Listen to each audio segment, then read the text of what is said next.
Chapter 4. The Fuzzies took the manipulator quite calmly the next morning. That wasn't any horrible monster. That was just something Pappy Jack took rides in. He found one rather indifferent sunstone in the morning, and two good ones in the afternoon. He came home early and found the family in the living room. They had dumped the wastebasket and were putting things back into it. Another land prawn seemed to have gotten into the house. Its picked shell was with the other rubbish in the basket.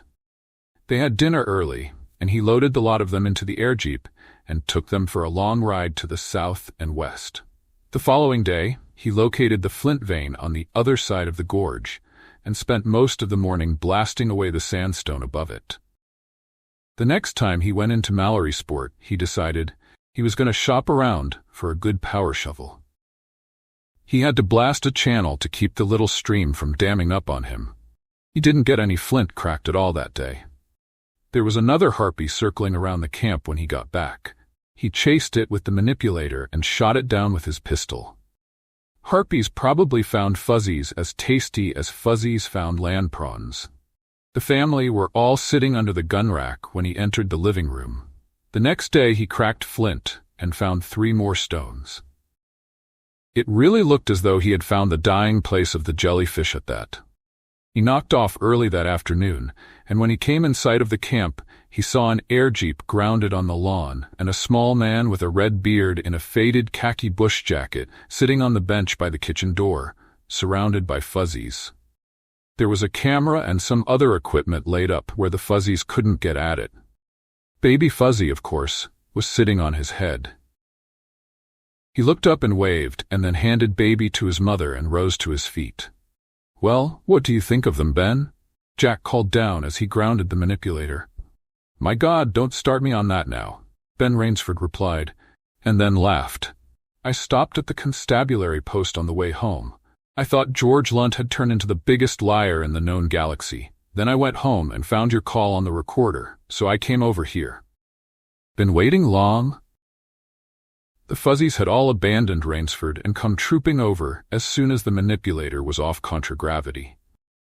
He climbed down among them, and they followed him across the grass, catching at his trouser legs and yeeking happily. "Not so long." Rainsford looked at his watch. "Good Lord, 3.5 hours is all." Well, the time passed quickly. "You know, your little fellows have good ears. They heard you coming a long time before I did." "Did you see them killing any prawns?" "I should say. I got a lot of movies of it." He shook his head slowly. "Jack, this is almost incredible. You're staying for dinner, of course. You try and chase me away. I want to hear all about this. Want you to make a tape about them if you're willing." "Glad to. We'll do that after we eat." He sat down on the bench, and the fuzzies began climbing upon and beside him. "This is the original, Little Fuzzy." He brought the rest in a couple of days later. "Mama Fuzzy and Baby Fuzzy. And these are Mike and Mitzi. I call this one Coco because of the ceremonious way he beheads land prawns. George says you call them all fuzzies? Want that for the official designation?" "Sure. That's what they are, isn't it?" "Well, let's call the order Hollowayans," Rainsford said. "Family Fuzzies, genus Fuzzy, species Holloway's Fuzzy, Fuzzy Fuzzy Holloway. How'll that be?" That would be all right, he supposed. At least, they didn't try to Latinize things in extraterrestrial zoology anymore. "I suppose our bumper crop of land prawns is what brought them into this section?" "Yes, of course. George was telling me you thought they'd come down from the north, about the only place they could have come from. This is probably just the advance guard. We'll be having fuzzies all over the place before long. I wonder how fast they breed." "Not very fast. 3 males and 2 females in this crowd, and only 1 young one." He set Mike and Mitzi off his lap and got to his feet. "I'll go start dinner now. While I'm doing that, you can look at the stuff they brought in with them." When he had placed the dinner in the oven and taken a couple of highballs into the living room, Rainsford was still sitting at the desk, looking at the artifacts. He accepted his drink and sipped it absently, then raised his head.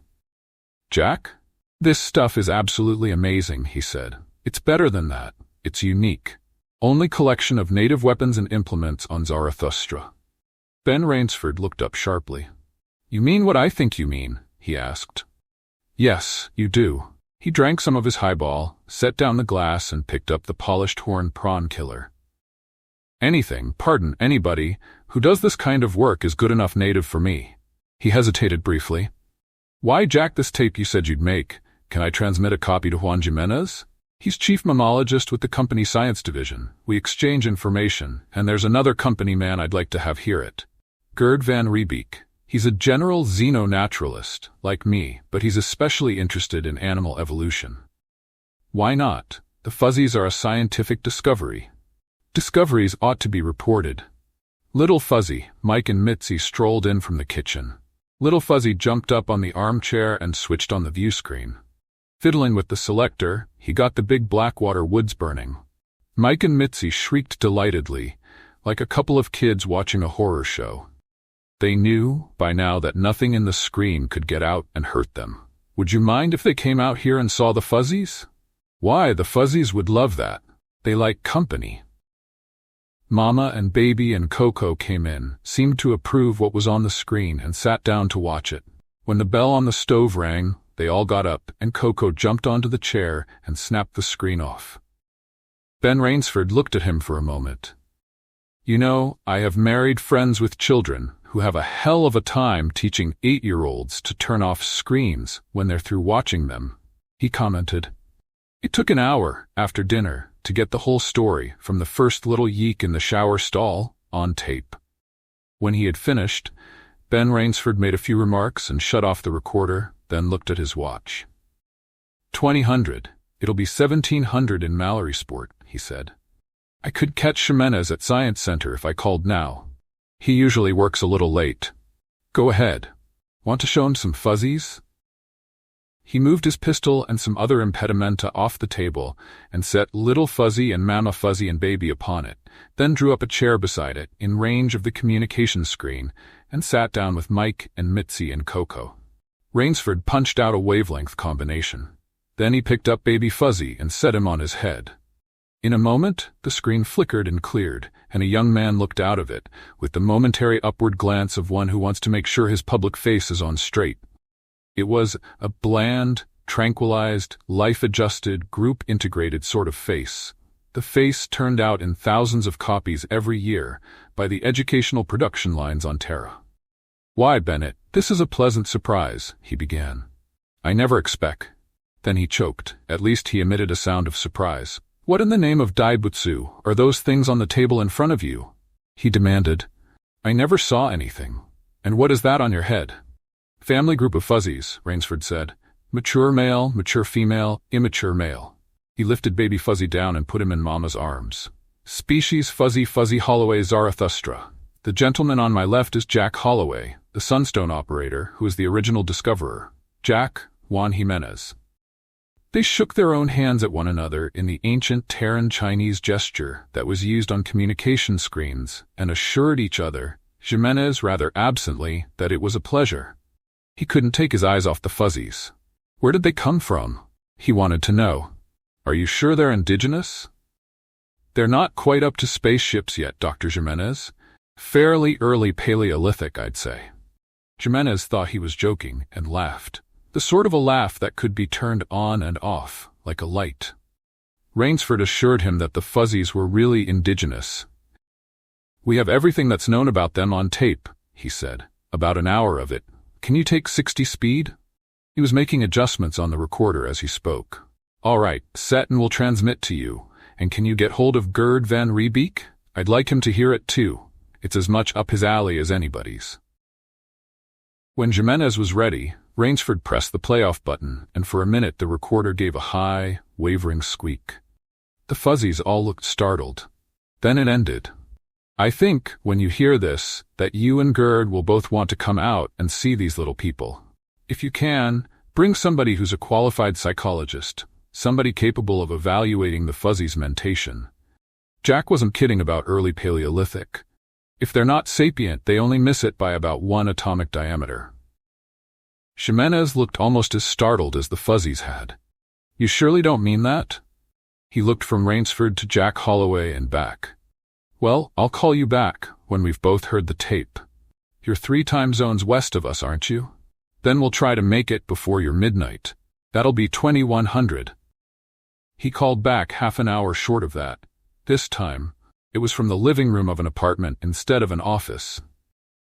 There was a portable record player in the foreground and a low table with snacks and drinks, and 2 other people were with him. One was a man of about Jimenez's age with a good-humored, non-life-adjusted, non-group integrated, and slightly weather-beaten face. The other was a woman with glossy black hair and a Mona Lisa-ish smile. The Fuzzies had gotten sleepy and had been bribed with XT3 to stay up a little longer. Immediately, they registered interest. This was more fun than the view screen. Jimenez introduced his companions as Gerd van Riebeek and Ruth Ortherus. Ruth is with Dr. Mallon's section. She's been working with the school department and the juvenile court. She can probably do as well with your Fuzzies as a regular xenopsychologist. Well, I have worked with extraterrestrials, the woman said. I've been on Loki and Thor and Shesha. Jack nodded. Been on the same planets myself. Are you people coming out here? Oh, yes, Van Riebeek said. We'll be out by noon tomorrow. We may stay a couple of days, but that won't put you to any trouble. I have a boat that's big enough for the 3 of us to camp on. Now, how do we get to your place? Jack told him, and gave map coordinates. Van Riebeek noted them down. There's one thing, though, I'm going to have to get firm about. I don't want to have to speak about it again. These little people are to be treated with consideration, and not as laboratory animals. You will not hurt them, or annoy them, or force them to do anything they don't want to do. We understand that. We won't do anything with the Fuzzies without your approval. Is there anything you'd want us to bring out? Yes. A few things for the camp that I'm short of. I'll pay you for them when you get here. And about 3 cases of XT3. And some toys. Dr. Ortherus, you heard the tape, didn't you? Well, just think what you'd like to have if you were a Fuzzy, and bring it.